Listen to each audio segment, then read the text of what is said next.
మనము క్లాత్ మీద ఈ విధంగా కొలుచుకోవాలి. బ్యాక్ అయితే మనకి ఇలా వస్తుందన్నమాట. హాయ్ అండి. మన ఛానల్‌లో బ్లౌజ్ పేపర్ కటింగ్ అయితే చాలా వీడియోస్ అయితే పెట్టాను. ఒక సబ్స్క్రైబర్ అయితే నన్ను అడిగారు, "అక్క మాకు పేపర్ కటింగ్ వస్తుంది. బ్లౌజ్ పీస్ మీద కూడా మాకు చూపించండి. ఎలా కట్ చేసుకోవాలో వన్ బై వన్" అని చెప్పేసి అన్నారు.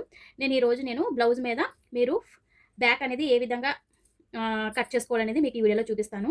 చూడండి, ఇక్కడైతే నేను బ్లౌజ్ పీస్ అయితే తీసుకున్నాను. ఆ తర్వాత ఆది జాకెట్ ఒకటి తీసుకున్నాను.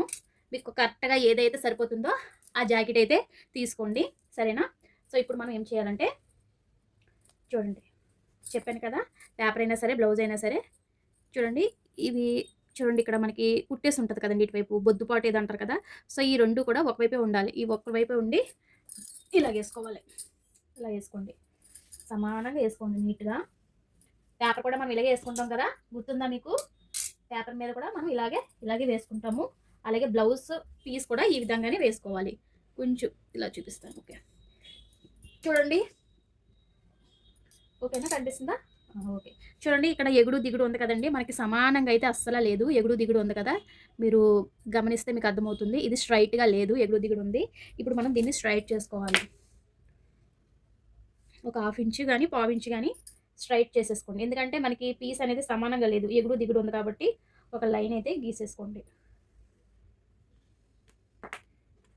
ఈ విధంగా ఒక లైన్ ఇలా గీసేసుకోండి. ఇప్పుడు మనకి సమానంగా ఉంటుంది. లైన్ అనేది సమానంగా ఉంది కదా! ఇప్పుడు ఒక పావించు పై లైన్ అయితే గీసుకోండి. ఇదేంటంటే మనకి ఖర్చుకి కావాలి కదా! సో, అందువల్ల ఒక పావించు మార్క్ చేసుకోండి. నేనైతే ఫాస్ట్‌గా పెట్టట్లేదు వీడియో. ఎందుకంటే మీకు చాలా మందికి అర్థం అవ్వట్లేదు కదా! ఫాస్ట్‌గా పెడుతుంటే. అందుకని నేను కొంచెమే పెడుతున్నాను. ఫాస్ట్ అనేది ఎక్కువ పెట్టట్లేదు. సో, ఓకేనా? ఈ విధంగా లైన్ అయితే గీసేసుకోండి. ఇది మనకి కుట్టు కోసం ఈ లైన్. ఓకేనా? ఇప్పుడు బ్లౌజ్ తీసుకోండి. బ్లౌజ్ తీసుకొని పొడవు ఎంత ఉందో ముందు మనము కొలుచుకోవాలి. జాకెట్ పొడవు ఎంత ఉందనేది చూడండి. ఇక్కడ మనకి వెనకాల బ్యాక్ డాట్స్ వేస్తాం కదా! ఈ డాట్ దగ్గర ఇలా పట్టుకోండి. తర్వాత చూడండి, షోల్డర్ దగ్గర ఇలా మధ్యలో పట్టుకోండి. ఇది పొడవు. జాకెట్ పొడవు అంటే ఇలా కొలుచుకోవాలి. నేను మీకు క్లియర్‌గా అర్థమయ్యేలా చెప్తున్నాను. బాగా చూడండి మీరు కూడా. పి బ్లౌజ్ పీస్ మీద కట్ చేసుకోండి. చూడండి, పొడవు అయితే ఇక్కడ వరకు వచ్చింది. లైన్ వేసాను చూడండి. అక్కడ ఒక లైన్ గీసాను కదా! ఇలా చూపిస్తాను. పొడవైతే ఇంతవరకు వచ్చింది కదా! ఇప్పుడు మనం ఏం చేయాలంటే ఇక్కడ ఒక లైన్ గీసుకుందాం. అసలైన పొడవు ఇది. అసలైన పొడవు. మరి ఖర్చు కావాలి కదా! ఖర్చు కోసం ఒక పావించు ఇలా 2 లైన్లు గీసుకున్నాను. ఓకే, అర్థమైందండి? ఖర్చు కోసం కూడా నేను తీసేసుకున్నాను అనమాట ఇక్కడ. అర్థమైందా? ఇప్పుడు పొడవైతే మనం జాకెట్ పొడవైతే తీసేసుకున్నాం. తర్వాత చూడండి, మళ్ళీ జాకెట్ తీసుకోండి. తీసుకున్న తర్వాత చూడండి, ఇది జాకెట్ కదా! ఇలా ఉంది కదా జాకెట్. ఇప్పుడు దీన్ని ఇలా 2 కలపాలి. ఈ విధంగా 2 కూడా ఈ విధంగా కలపాలి. కలిపిన తర్వాత ఇక్కడ నడుము ఎంత ఉందో కొలుచుకోవాలి. చూడండి, నడుము ఇలా పెట్టి ఎంత ఉందో కొలుచుకోండి. ఇక్కడ వరకు ఇలాగ పై గీత వరకే పెట్టాలి. ఎందుకంటే మనం ఇది ఖర్చుకి తీసుకున్నాం కదా! ఈ ఖర్చుకి ఈ పైకి పెట్టాలి ఇలాగా. ఇలా పెట్టి చూడండి, ఇక్కడ అసలు ఈ లైన్ అనేది మనకి నడుము ఎంత ఉందో అసలు లైన్ అనేది నేను గీసాను. మరి డాట్స్ వేస్తాం కదా! ఈ డాట్స్ కోసం 1 ఇంచ్ పెట్టేసుకోవాలి. మీకు 1 ఇంచ్ అంటే ఇది, 2 ఇంచెస్ అంటే ఇది. సో, నేను టేప్ మీద కూడా మీకు చూపిస్తాను. చూడండి, 1 ఇంచ్ అంటే ఇలాగా 1 ఇంచ్ మనం డాట్స్కి అయితే పెట్టేసుకుందాం. ఇలాగా. ఓకేనా? 1 ఇంచ్ అయితే 1½ ఇంచ్ అయితే ఖర్చుకి. ఇది మనకి ఖర్చు ఉంటుంది కదా! అంటే మనకి బ్లౌజ్ టైట్ అయిపోయినా, లూజ్ అయిపోయినా ఈ ఖర్చే మనకి హెల్ప్ చేస్తది కాబట్టి ఖర్చు 2 ఇంచెస్ అని పెట్టుకోవచ్చు. 1½ ఇంచ్ అయినా పెట్టుకోవచ్చు. మీ ఇష్టం అది. నేనైతే 1½ అయితే పెడుతున్నాను ఖర్చుకి. ఈ విధంగా లైన్ గీసుకోవాలి. అర్థమైందా? ఇక్కడ మనకి 3 లైన్లు వచ్చినాయి. చూడండి, 3 లైన్లు వచ్చినాయి. ఇది మనకి నడుము ఎంత ఉందో ఒక లైన్ గీసాను. ఇక్కడ డాట్స్ ఉంటాయి కదా! ఈ డాట్లకి ఒక 1 ఇంచ్ తీసుకున్నాను. తర్వాత ఖర్చు వచ్చేసరికి 1½ ఇంచ్ అయితే తీసుకున్నాను. ఓకేనా? అర్థమవుతుందా? ఇప్పుడు బ్యాక్ చూడండి, ఇది ఉంది కదా! ఈ నెక్ ఎంత ఉందనేది మనం కొలుచుకోవాలి. చూడండి, ఎలా కొలచాలో చూపిస్తాను. ఇలా పెట్టేసేయండి. పైకే పెట్టాలి. ఇలా పెట్టుకోండి. అసలైంది ఇక్కడ వరకు ఉంది. ఇలాగా అసలైంది. మరి ఖర్చు కావాలి కదా! ఖర్చు కోసం ఇంకొక లైన్. మరి దానికి కూడా మనం ఖర్చు పెట్టుకున్నాం కదా! దీనికి కూడా ఇలాగే పెట్టుకోవాలి. ఇలాగ 2 లైన్లు ఖర్చుతో సహా నేను చూపిస్తున్నాను మీకు. ఓకేనా? ఈ విధంగా మనం కొలుచుకోవాలి. ఇప్పుడు షోల్డర్ ఎంత ఉందో చూడండి. ఈ షోల్డర్ ఎంత ఉందనేది మనం కొలుచుకోవాలి. చూడండి, షోల్డర్ ఎలా కొలుచుకోవాలంటే ఇది ఉంది కదండి, మీకు ఇలా కన్నా నేను ఇలా తిరిగేసి చూపిస్తాను, మీకు బాగా అర్థమవుతుంది. ఖర్చు అంటే ఏంటనేది తెలియదు కదా. ఖర్చు అంటున్నాను కదండి, ఖర్చు అంటే ఇది మనం కుడతాం కదా, సో అందుకని ఇది ఖర్చు అంటున్నాను అనమాట. ఇప్పుడు షోల్డర్ ఎంత ఉందో అనేది కొలుచుకోవాలి. ఇక్కడ నుంచి పెట్టేయండి, ఇక్కడ నుంచి ఇక్కడ వరకు నాకు షోల్డర్ వచ్చేసరికి 2.5 ఉంది షోల్డర్. మరి ఖర్చు కావాలి కదా, ఖర్చు కావాలి కాబట్టి అటు ఇటు కూడా ఖర్చు కావాలి కాబట్టి నేను షోల్డర్ వచ్చేసరికి 3 పెడుతున్నాను. ఓకేనా, 3. అలాగే మొత్తం కూడా నేను ఖర్చుతో సహా మొత్తం 5.5 తీసుకుంటున్నాను. సరేనా, అంటే మనకి మెడ కూడా కావాలి కదా, సో మెడ కోసం కూడా నేను 5 తీసుకుంటున్నాను. మీ ఇష్టమండి.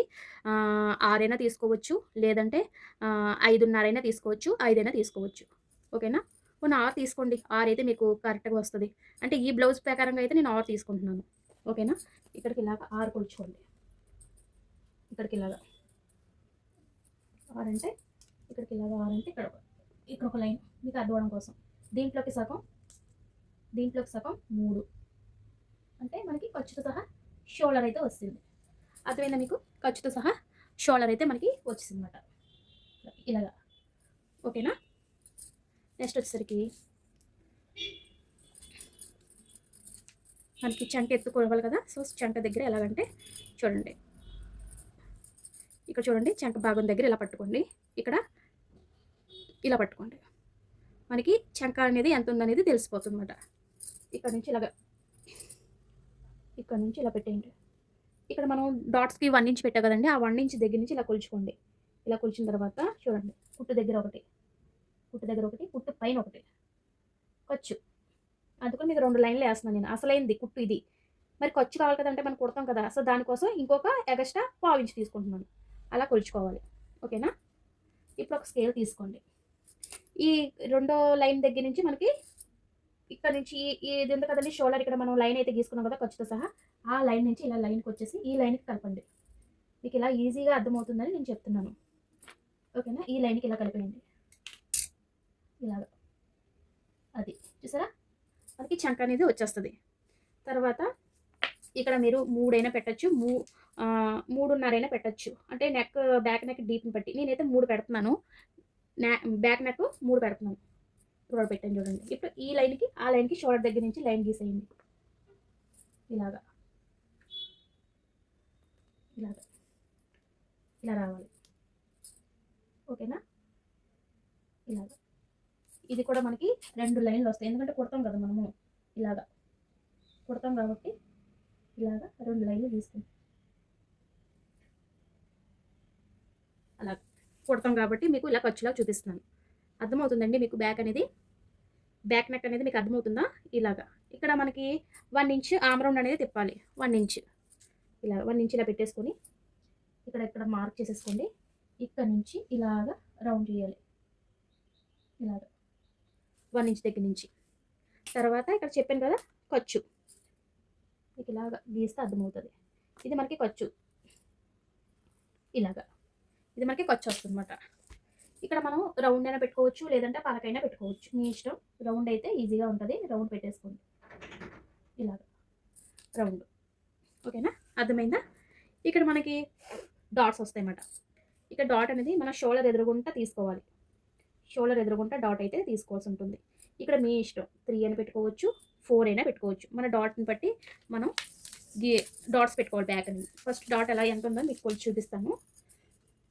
బ్యాక్ డాట్ ఎంత ఉందో చూడండి. ఇక్కడ నుంచి ఈ బ్యాక్ డాట్ ఉంది కదా, ఇక్కడ నుంచి ఇలా కొలుచుకోవాలి, ఇలా కొలవాలి. ఈ డాట్ ఉంది కదండి, ఈ డాట్కి ఇలా కొలుచుకొని రండి.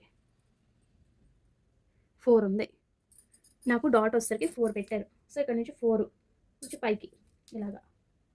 ఓకేనా, ఇప్పుడు ఈ డాట్స్ మనము ఈ విధంగా వేసుకుంటాం అన్నమాట. ఇలాగా డాట్, ఇలా డాట్లు వస్తాయి మనకి.